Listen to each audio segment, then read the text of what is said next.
United Nations World Food Programme, WFP, says that it will support 1 million displaced persons in Nigeria's northeast in the rebuilding process. This is coming just as peace has returned to three most security-threatened northeast states of Adamawa, Borno and Yobe. Beneficiaries drawn from the three states will use the support to improve agriculture and fight hunger and poverty in the region. Data feeds are coming through in one place simultaneously. On all our social media platforms, we'll focus on the biggest stories yet. channelstv.com, youtube.com/channelsweb. You can follow us right now on m.channelstv.com. We've got all our platforms and social media covered. Be part of the show. Tweet at Gimba Umar CTV and hit the hashtag State of the Nation to air your thoughts on the subject. Until we heal the wounds of the Northeast, we will not be healing the wounds of Nigeria. Words of the Minister of Information, Lai Mohammed, to members of the Presidential Committee on the Northeast. The committee is charged with the responsibility of coordinating efforts to restore stability and socio-economic activities in the Northeast. It says it has harmonized all the intervention planning for the region into a national strategic roadmap called the Buhari Plan. What does this mean to the rebuilding efforts of the Northeast and the people? Does it signal a new dawn to get the North back on track? Well, Lagos State seems to be on the lead, looking at tracks now. It's looking inward to improve its economy. Just weeks back, it began a joint venture with Kebbi State to jointly produce the lake rice. It's a huge one. What options are there for other states to raise their IGRs through creative and strategic partnership? We'll look at that in just a moment. It's prime time in Lagos, and this is State of the Nation.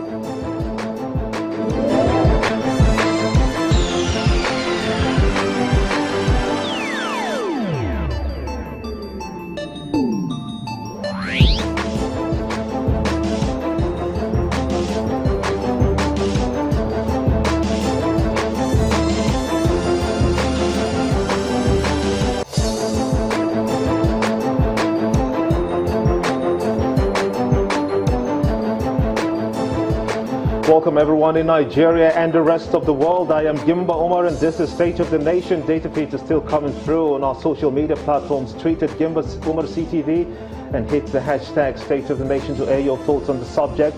The challenges are many in the country today. A backlog of salaries are being owed workers by most states. Kidnapping is on the rise.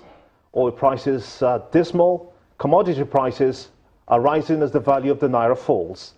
In all these, states are expected to adopt backward integration to create other sources of revenue to close the gap. The Lagos State, for one, has sort of vowed into the country with the lake rise in partnership with the Kebbi State government for this initiative.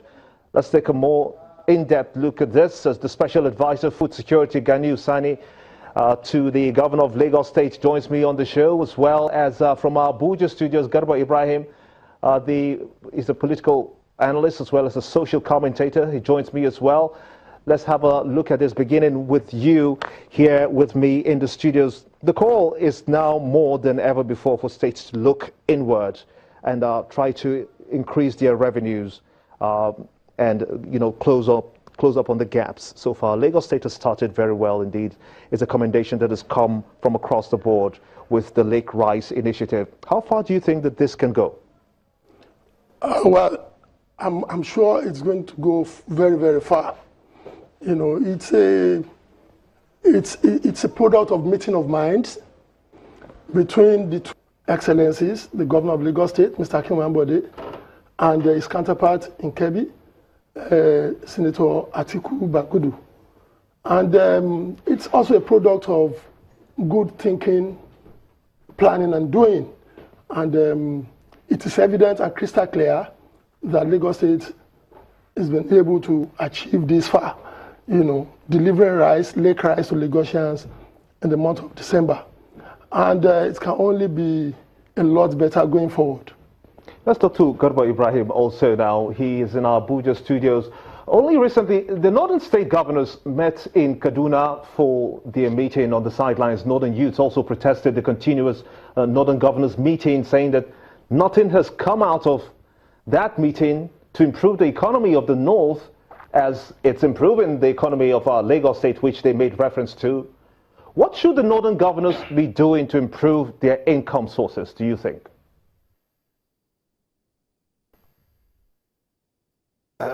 Thank you very much, Gimba, and good evening, Nigerians.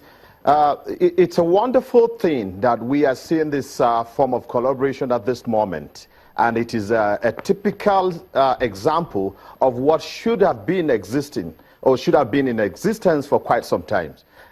Talking about the economy of Nigeria, you must also mention the position of the states we have in the north, meaning the agricultural opportunities we have in this part of the country is so immense that each individual, each governor that has the responsibility to ensure that he or she fulfills the responsibilities where, on the basis why he was voted into the office.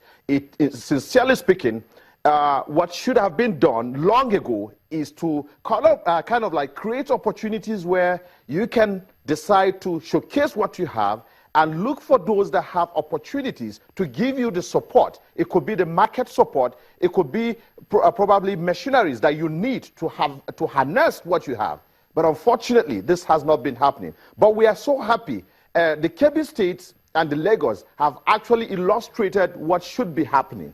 And I think this is first in first. So the rest of the governors should quickly key into this kind of collaboration. Let us see it working rather than every single thing should be turned into politics. No, it's not about the politics. Politics should result into people getting to get food on the table, to be able to get jobs to do, to be able to be secured. These are the things that we should expect all the governors. And we're calling on the governors to do that. And we would give them all the support. I guess so.